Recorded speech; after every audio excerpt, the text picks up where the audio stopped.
पहाड़ों के दामन में एक छोटा सा गांव था जहां आरिफ नाम का लड़का रहता था।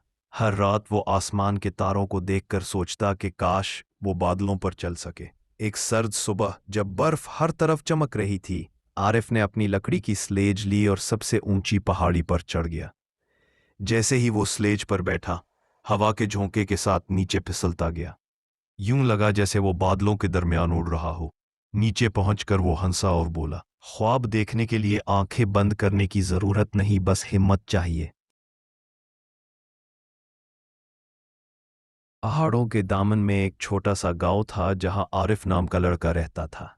हर रात वो आसमान के तारों को देखकर सोचता कि काश वो बादलों पर चल सके। एक सर्द सुबह जब बर्फ हर तरफ चमक रही थी, आरिफ ने अपनी लकड़ी की स्लेज ली और सबसे ऊंची पहाड़ी पर चढ़ गया। जैसे ही वो स्लेज पर बैठा, हवा के झोंके के साथ नीचे फिसलता गया। यूं लगा जैसे वो बादलों के दरमियान उड़ रहा हो। नीचे पहुंचकर वो हंसा और बोला, ख्वाब देखने के लिए आंखें बंद करने की जरूरत नहीं, बस हिम्मत चाहिए।